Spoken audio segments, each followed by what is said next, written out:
안녕하세요. 저는 7살 아이를 키우고 있는 40대 주부입니다. 요즘 들어 고민이 생겨서 이렇게 글을 써보게 되었습니다. 많은 분들의 의견을 듣다 보면 생각도 정리되지 않을까 싶어서요. 저는 남편과 지인의 소개로 만나게 되었습니다. 남편도 40대 중반이었고 저는 30대 후반으로 늦은 나이에 만나게 되었죠. 나이가 어느 정도 있다 보니 6개월 만에 결혼을 결심하게 되었습니다. 양가에서도 반대 없이 모두가 축복하는 결혼을 하게 되었어요. 결혼을 하고 나서는 임신을 시도했지만 생각보다 쉽게 되지 않더라고요. 불임 검사도 해봤는데 저와 남편 모두 이상이 없다는 결과를 보게 되었습니다. 그렇지만 시댁에서는 임신이 잘 되지 않자 저에게 문제가 있는 거 아닌가 생각을 하셨던 것 같아요. 그래, 요즘은 몸이 좀 어떠니? 임신 준비는 하고 있는 거니? 저번에 검사도 받았다며. 네, 어머님. 이번에 저랑 남편 둘 다 불임 검사를 받았는데 특별하게 이상이 없다고 하더라고요. 그거 검사 잘못 나온 거 아니니? 아무리 노력해도 임신이 안 되는데 이상이 없다는 게 이상하잖아. 그럴 수도 있다고 하니 기다려 봐야죠. 아니, 우리 애는 어릴 적부터 건강한 음식만 먹고 자랐고 별 이상 없을 것 같은데 솔직히 너는 자주 아프기도 하고 너무 마르기도 했고 좀 자세히 검사 좀 받아보지 그랬어. 네?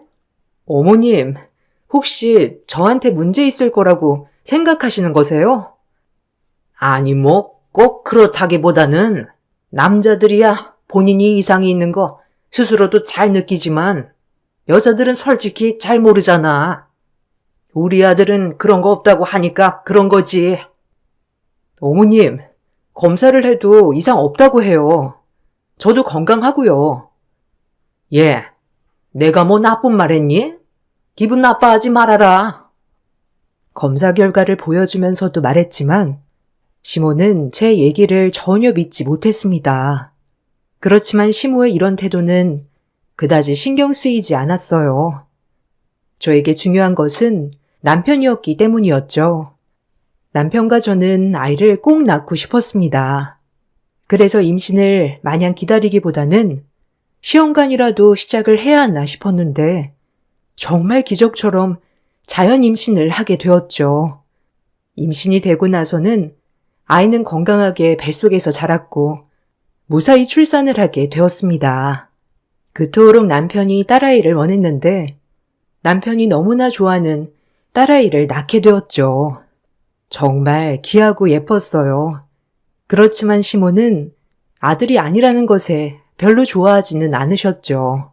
출산을 한 날 병문안을 오시고서도 막말을 내뱉으셨습니다. 축하한다 아들. 그래도 뭐 하나 달고 나오면 좋을 것을. 뭐 다음이 있으니까. 엄마, 무슨 그런 말을 해. 고생한 며느리한테 축하한다고 해야지. 그래, 며느리 참 축하한다. 아들이라면 더 축하해서 잔치라도 열어줄 건데 딸이라고 하니까 어쨌든 딸은 살림 미천이라고 하니 잘 키워서 살림에 보태거라. 어머님, 그래도 손녀인데 그런 식으로 말씀하시면 서운하죠. 우리 아이 보셨어요? 정말 너무 귀엽고 예뻐요, 어머님. 그래, 딸이 뭐 예쁘기라도 해야지 어쩌겠니. 뭐 하나 달고 나오면 더 이쁠 텐데 아쉽게 됐네. 어쨌든 축하한다.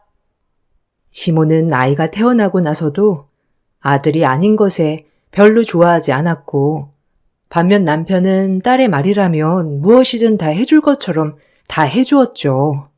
아이가 태어나고 나서 육아휴직 중이었던 저는 휴직 기간이 끝나고 정말 많은 고민을 했어요.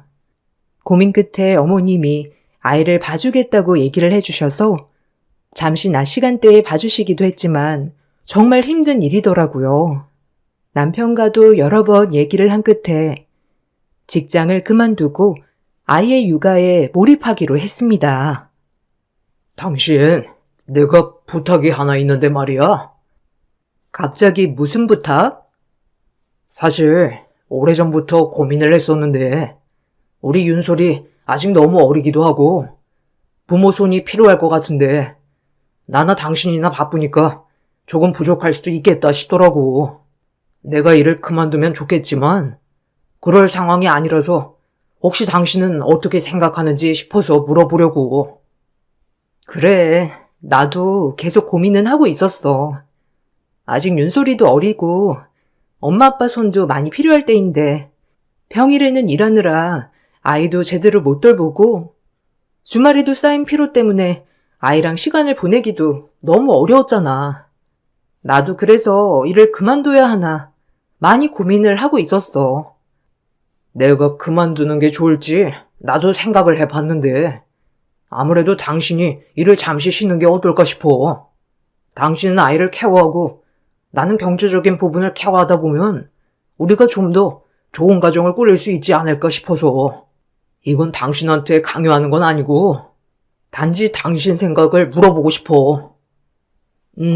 나도 사실 내가 직장을 그만두고 아이를 케어하는 게 현실적으로는 맞는다고 생각을 해. 그렇지만 나중에 되어서 내가 취업을 하지 못하면 어쩌지 걱정도 되는 게 사실이고 아이가 어느 정도 클 때까지는 일을 못하니 그 후에도 취업이 가능할까 걱정이네. 맞아. 그런 부분이 가장 걱정이겠지만 지금 이 시기는 다시 돌아오지 않을 거라고 생각해. 내가 더 잘할 테니까 긍정적으로 생각을 해주면 좋겠어. 남편과 여러 번의 대화 끝에 저는 아이를 좀 더 집중해서 케어를 하기로 했고 남편은 이직을 해서 경제적으로 여유로운 상태로 바꾸기로 선택을 했습니다. 그렇게 저는 아이를 키우면서 집안일을 돌보게 되었고 남편은 좀 더 많은 돈을 벌기 위해서 출장이 잦은 곳으로 이직을 하게 되었죠. 이전에 비해서 돈은 2배 정도 많이 벌었지만 집에 오는 날이 한 달에 보름 정도밖에 되지 않았어요. 그렇지만 남편은 아빠 남편으로서 최선을 다해 왔습니다. 저희 가정만 본다면 사실 아무런 문제가 될 것은 없었죠. 너무나 행복하고 좋았지만 시댁이 끼어들게 되면 항상 문제가 생겼어요. 아이가 아주 어릴 적에는 그러지 않았지만 조금씩 크면서 심한 낯가림을 시작했습니다. 시댁에 가면 아이가 낯을 가려서 시모를 피하기 바빴죠. 그때마다 시모의 막말은 이어졌습니다. 쟤는 아주 그냥 이쁨 받을 줄을 몰라 정말.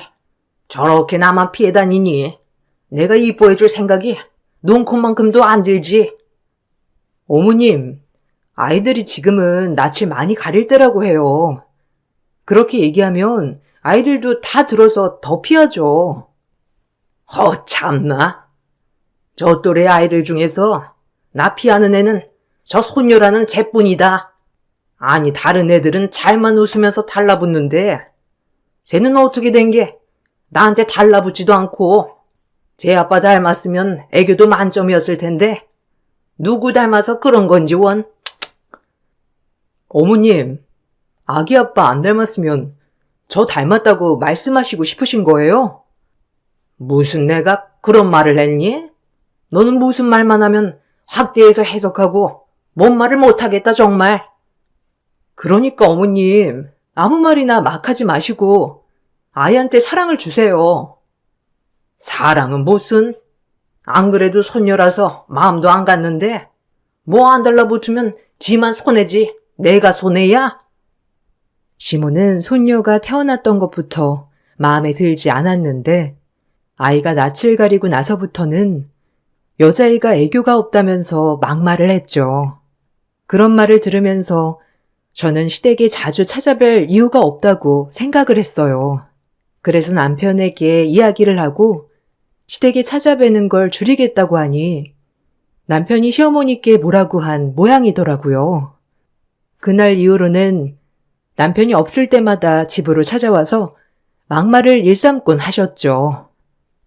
예, 너 애비한테 내가 그런 말 했다는 거 말했니? 아주 그냥 뭔 말을 못하겠다 야. 시애미가 한 소리 할 수도 있지. 어머님, 저한테 하는 말은 그러려니 해도 아이한테 하는 말은 그러려니가 안 돼요. 어머님도 마찬가지시잖아요. 아니, 내가 없는 말 한 것도 아니고 얘가 달라붙지 않았다는 말 한 게 뭐가 어때서 그러니? 네가 너무 감싸 안고 그러니까 애가 자기가 뭘 잘못했는지도 모르지. 너 그거 애 교육 잘못 시키는 거야. 제 자식 교육은 제가 알아서 할게요. 이런 말씀 하실 거면 굳이 찾아오지 않으셔도 되잖아요. 무슨 말? 난 기분 나쁜 말 하나도 안 했는데 왜 그러니? 너 너무 예민한 거 아니니? 어쨌든 애비가 우리 집에 안 보내겠다고 하니까 내가 와야지 어쩌겠어. 시모는 남편이 없을 때면 저희 집으로 종종 오셨습니다.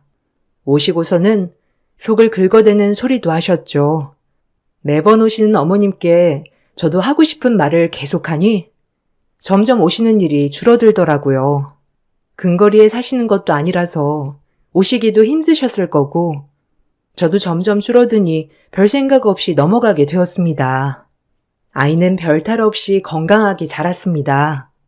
또래 아이들과 비교를 했을 때에도 키도 크고 밥도 잘 먹고 잠도 잘 자는 아이였어요. 칭얼거리는 것도 거의 없었고 밤에도 쭉 통잠을 잤습니다. 100일 이후로는 거의 저녁잠을 쭉 잤던 것 같아요. 그렇게 누구보다 효녀였던 우리 아이에게 한 가지 걸리는 것이 있었는데 바로 언어였습니다. 아이는 5살이 될 때까지도 말이 트이지 않았어요.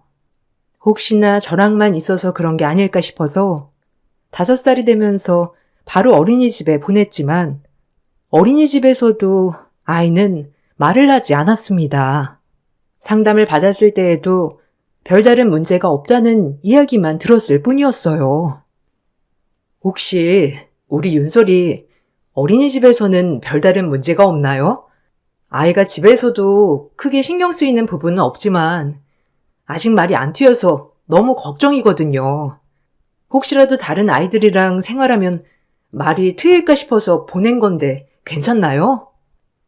아, 저희도 윤솔이 정말 잘 지켜보고 있습니다. 그런데 또래 아이들이랑은 별다른 말을 하지 않고서도 잘 지내고 트러블도 지금까지 한 번도 없었어요. 말은 하지 않지만 양보도 하고 아이들이랑 놀이도 하고 서로 잘 지내는 것 같더라고요. 애들도 처음에는 윤솔이가 말을 하지 않는 것을 여러 번 얘기했지만 지금은 별로 크게 생각하지 않는 듯 하고요. 저희도 윤솔이가 말을 정말 하지 않는가 생각을 하지 못할 정도로 정말 순하고 착한 아이예요. 아, 그렇군요. 집에서도 크게 말썽을 피우는 것도 아닌데 혹시나 말로 할 수 있는 표현이 안 되니 무언가 표출하는 게 있을까 싶어서 선생님께 여쭤보게 되었어요. 네, 어머님 말씀 어떤 말씀이신지 알겠어요. 원에서는 또래 친구들과의 관계, 저희와의 관계에서 트러블은 전혀 나타나지 않고 있어요. 굳이 말을 하지 않고서도 의사소통이 어느 정도 가능하기 때문에 불편함은 없습니다. 다만 어머님께서 걱정이 되신다면 발달 검사를 진행해 보시는 것이 좋지 않을까 생각이 드네요. 사실 저희 남편도 어릴 적에 5살 때 말이 트였다고 해서 그럴 수도 있겠다 생각은 했었어요. 그렇지만 5살이 지나면서 아이가 말을 할 기미가 보이지 않으니 발달 검사를 진행해 보는 것이 좋겠다 판단이 들었습니다. 검사를 진행한 결과 언어 지연이 심한 상태였죠. 엄마, 아빠라는 단어는 이야기를 하지만 다른 단어에 대해서는 전혀 발화가 되지 않았기 때문에 정말 고민이 많았어요. 다행히 다른 발달 상태에서는 이상이 발견되지 않은 상황이었습니다. 청각도 모두 정상이었죠. 저는 혹여나 나이 탓이 아닐까 정말 많은 자책을 했어요. 그런 저에게 힘이 되어주었던 것은 남편이었습니다. 내가 윤솔이 임신했을 때 뭔가 잘못 먹어서 그런 건 아닐까? 아니면 윤소리가 언어 발달을 할 때 다른 사람들을 안 보고 나만 보고 있었던 게 문제가 된 것은 아닐까? 윤소리가 마음이 정말 답답한데 말을 못하는 거면 어떻게 하지, 여보? 여보, 걱정하지 마. 윤솔이 나랑 눈도 잘 마주치고 화장실 가고 싶다거나 물을 마시고 싶으면 말은 안 하더라도 다 표현해.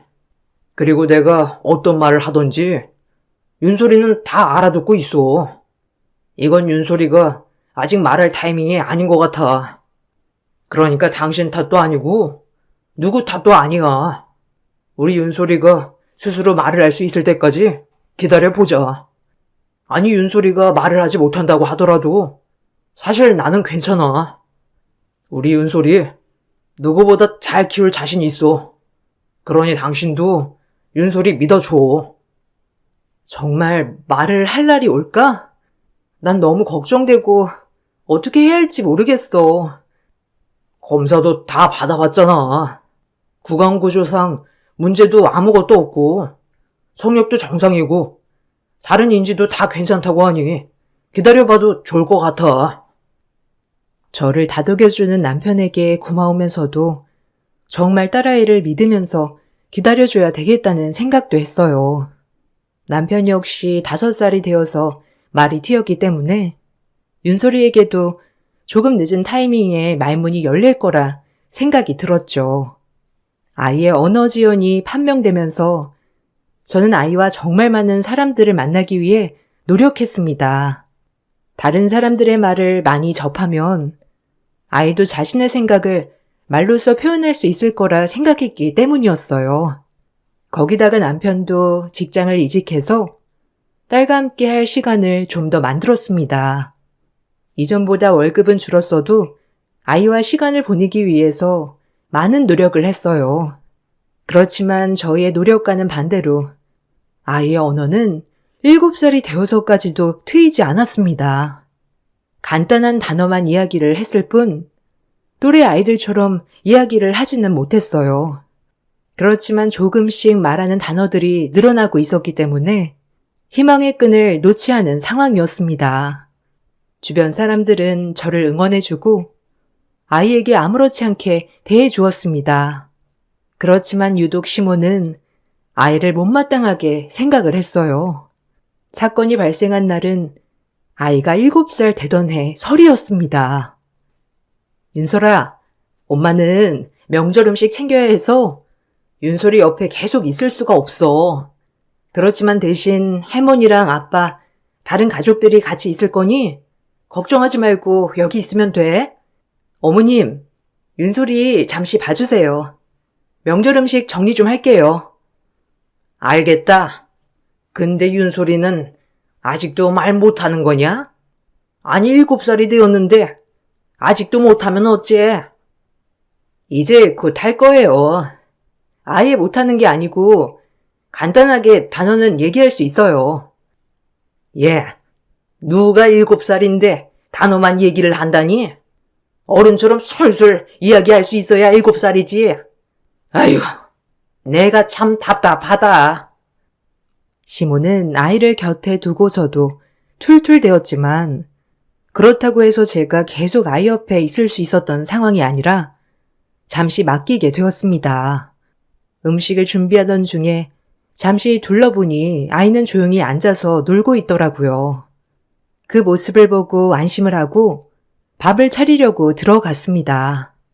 그러다가 밖에서 울리는 고함 소리에 놀라 나가게 되었죠. 아이고, 이게 뭐냐? 너 이게 뭐 하는 짓이야? 어머님, 왜 그러세요? 아니, 얘가 숭늉을 엎질렀지 뭐냐? 바로 앞에 있는 것도 못 보고 이제는 앞까지 안 보이는 거냐? 아유, 어머님, 숭늉은 다시 떠오면 되잖아요. 진정 좀 하세요. 넌 저런 애를 낳고도 밥이 넘어가냐? 시모는 저를 향해 밥그릇을 던졌습니다. 시모의 말에 황당하고 어이가 없었지만 아이 앞에서 화를 낼 수는 없었기 때문에 손이 부들부들 떨리는 것을 부여잡고 아이에게 방으로 들어가라고 얘기를 했죠. 시모의 무례한 행동은 모든 친척들이 다 보고 있는 상황이었습니다. 다들 놀라서 저와 시모를 쳐다보고 있던 와중에 그때 아이가 갑자기 말을 하기 시작하더라고요. 할머니는 내가 없었으면 좋겠어? 왜 자꾸 아빠 발목 잡는다고 해? 윤솔아, 너 지금 말하는 거니? 아니, 얘 지금 뭔 말을 하는 거냐?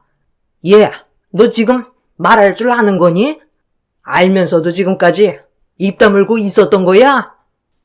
할머니, 내가 왜 쓸데없는 아이야? 뭐? 할머니가 언제 그런 얘기를 했다고 그러니? 할머니, 아까도 그랬잖아. 쓸모없는 거 낳아서 아비만 고생한다고. 나 때문에 아빠 고생한다고 한 거 아니야? 딸아이의 말을 듣고 나서 다들 깜짝 놀랐습니다. 시모는 더욱 당황스러운 표정으로 아이를 보고 있었죠. 저와 남편은 아이가 말이 튀었다는 것을 듣고 깜짝 놀람과 동시에 시모가 아이에게 무슨 말까지 한 것일까 싶어 심장이 덜컹했습니다. 딸은 저와 남편이 없는 사이 할머니가 자신에게 한 이야기들을 모두 기억을 하고 있었어요. 할머니, 계속 그랬잖아. 아빠 발목 잡을래라고 했잖아. 거기다가 엄마 때문에 내가 말 못하는 거라고도 했잖아. 얘는 무슨 소리니? 내가 언제 그런 얘기를 했어? 아니다. 그런 말 한 게 아니고. 어머님, 아이한테 무슨 소리까지 하신 거예요? 소리는 무슨 소리? 나 윤소리한테 별말 한 거 없다. 그냥 말 못하니 아비가 계속 고생해야 하니까 안쓰러워서 한 말이다. 그럼 안쓰러워서 발목을 잡는다더니 그런 말을 했다는 거세요? 뭐 몇 번 할 수도 있는 거지. 그거 가지고 이렇게까지 화를 내야 하는 거니? 어머님, 어떻게 그럴 수 있으세요? 남편과 저는 시모를 향해 분노의 말을 쏟아 부었어요. 어머니, 도대체 아이한테 무슨 말을 한 거예요? 내가 무슨 말을 했다고 그래? 말도 못하는 애가 갑자기 한 말 가지고 너 엄마한테 이렇게 하는 거니? 어머님, 정말 도대체 무슨 생각으로 애 앞에서 그런 말을 하신 거예요? 쓸모가 없다니요. 뭐 내가 못할 말 했니? 말 못하는 벙어리 때문에 우리 아들 뼈 빠지게 일만 하고 있는데 그 정도 말을 할 수 있는 거 아니니? 그리고 애는 어떻게 여우같이 말할 수 있는데도 지금까지 입 다물고 있었던 거니? 어머님, 지금도 보세요. 아이가 한 말을 어떻게 여우 같다고 하는 거예요? 어린아이한테 그런 말을 할 수 있어요? 예, 너 오버하지 말아라. 내가 뭔 말을 했다고 이렇게 화내는지 모르겠지만 나는 그 정도 말 꺼내본 적도 없다. 적당히 하세요. 그런 말 꺼내본 적이 없다니요? 제가 들은 건 무슨 환청입니까? 멍멍이 나셨으면 곱게나 나시지. 어린아이한테 정말 어처구니가 없네요. 지금껏 엄마는 내 딸한테 이따위 말만 했던 거네요. 어떻게 그럴 수 있어요? 엄마라고 해서 내 딸한테 이런 식으로 대할 권리는 눈꼽만큼도 없습니다. 남편은 시모의 태도에 분노를 하고 밥상을 다 엎어버렸습니다. 남편과 저는 화가 난 상태로 다시 집으로 돌아오게 되었습니다. 아이는 그날 이후로 완전히 말이 트여서 정말 어른처럼 저희와 얘기를 할 정도로 발전했습니다. 이후에 상담을 받아보니 아이의 성향상 언어가 조금 늦을 수 있었다고 얘기를 하시더라고요. 윤소리가 특이 케이스긴 했어요. 다른 부분은 문제가 없었는데 오로지 언어가 지연된 상황이라 사실 저희도 고민이 많았어요. 그런데 윤소리 행동 특징을 보게 되면 정말 신중하고 조심스럽더라고요. 아마 그런 부분들이 언어에 작용을 해서 말을 하는 것이 조심스럽고 어려웠을 거라 생각을 합니다. 그렇지만 지금 말이 트였다고 해서 그냥 두기보다는 아이가 스트레스 받았던 부분에 대해서는 심리 상담을 받아보시는 것을 권해드려요. 네, 갑자기 이렇게 말이 트이는 경우도 있나요? 흔한 경우는 아니지만 종종 있습니다. 다른 부분에 문제가 없을 경우에는 이렇게 트이기도 하죠. 윤솔이랑 이야기를 나눠보니 할머니 얘기를 많이 하더라고요. 할머니랑 무슨 일이 있었나요? 아, 일이 있었던 건 아니지만 아이가 많이 스트레스를 받은 것 같아요. 아, 그렇군요. 저희가 상담을 할 때도 아이가 할머니에 대해서는 유독 적대적으로 얘기를 하더라고요. 이 부분에 대해서는 아이랑 잘 얘기를 나누시고 심리 상담도 진행해 보시는 것이 좋을 것 같습니다. 상담을 받아본 결과 아이의 성향이 워낙 조심스럽고 신중한 편이라 말을 하는 것이 또래에 비해서 많이 늦어졌을 것이라고 얘기를 해 주셨습니다. 그리고 심리 상담도 권해 주셨죠. 아이는 이미 오래전부터 할머니에게서 들었던 얘기들을 모두 기억하고 있을 가능성이 높다고 말을 해 주셨습니다. 저와 남편 모두 어린 나이라 기억을 못할 거라 생각을 했는데 아이는 그게 아니라 다 기억을 하고 있었죠. 저와 남편은 시댁과의 연을 끊기로 했습니다. 당신은 어떻게 생각할지 모르겠지만 나는 더 이상 시댁과 더 연을 지속하고 싶지 않아. 특히 윤소리는 더더욱 안 보여주었으면 좋겠어. 서운하게 생각할 수 있지만 나는 이게 최선이라고 생각해. 당신 말이 맞아. 나도 가족이라서 더 냉정하게 대하지 못했어. 엄마가 그런 말까지 했을 줄이야 생각도 못했네. 윤소리가 그 얘기를 하는 걸 보니 정말 많이 반성하게 되더라. 당신은 시댁 식구들이랑 교류해도 난 상관하지 않을게. 그렇지만 나랑 윤소리는 그 관계에서 빼줘. 그래, 당신 뜻대로 할 테니 걱정하지 마. 남편은 그날 사건 이후로 다시는 시댁 식구들, 특히 시모와 마주치지 않게 해주겠다며 얘기를 했습니다. 남편은 시댁으로 찾아가 더 이상 저와 윤소리는 이 집 사람이 아니라는 것을 말한 모양이더라고요. 시모는 그 사실을 알고 나서 집으로 무작정 찾아왔습니다. 얘, 너 정말 뭐 하는 짓이니? 장이야 키우더니 정신머리도 장애가 생긴 거냐? 어디서 버르장머리 없이 시댁과 연을 끊는다는 말을 해? 네가 제정신이야? 늦게까지 시집 못 간 노처녀 걷어주었더니 이런 식으로 배신을 해? 어머님, 말씀이 지나치시네요. 저희 아이 장애야 아닙니다. 그리고 어머님이 먼저 연을 끊게 하셨다는 건 전혀 생각하지 않으시네요. 참나, 내가 뭘 했다고? 오히려 너네가 나한테 고마워해야 하는 거 아니니? 말 한마디도 못하는 애를 내가 말할 수 있도록 해줬잖아. 그러면 어머님 감사합니다 하고 감사해야 하는 거 아니니? 너네야말로 이런 건 전혀 생각하지 않는구나. 적반하장률 유분수지. 어디다 대고 배은망덕을 노네? 그래, 네가 이러니 애가 말을 못하겠지. 솔직히 7살까지 말을 못하는 장애아이를 나처럼 손녀라고 품어주는 할머니가 있을 것 같니? 세상 천지에 찾아봐라. 나처럼 잘하는 할머니 있는가? 당신이 언제까지 그렇게 말도 거동도 생각도 제대로 할 수 있을 것 같아? 곧 있으면 당신 치매 오거나 거동도 힘들거나 그럴 텐데 그때도 당신 그 말 똑바로 할 수 있나 보겠어. 당신 주변에 누구 하나 돌봐줄 것 같아? 이렇게 남 무시하면서 산 사람인데 어디 한번 죽을 때까지 혼자서 잘 살아봐. 근데 혼자서 이런 건 또 겁나서 이렇게 연 끊는 거 무서워서 불이 났게 달려온 거 아니야?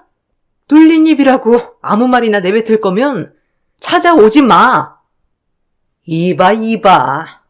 장애아 키우더니 정신이 어떻게 됐네. 당신이라고? 아주 미쳤구먼.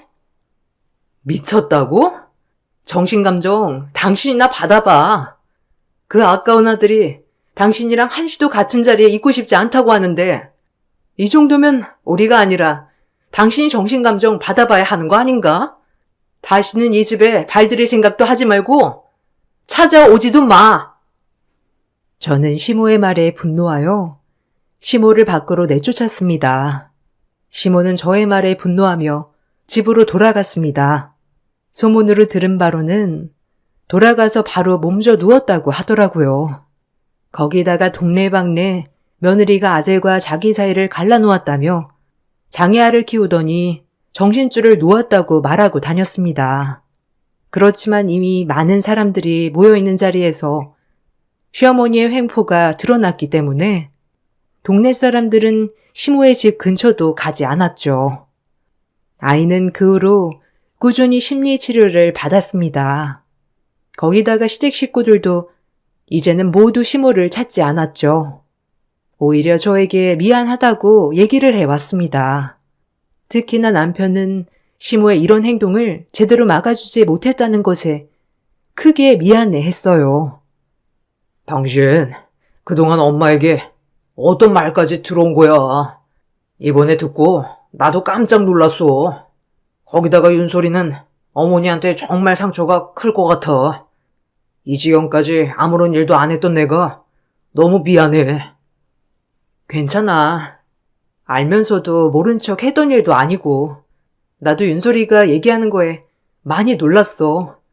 어머님이 윤소리한테 정말 많은 상처를 준 것 같더라고. 나도 윤소리 지키지 못했으니 미안해.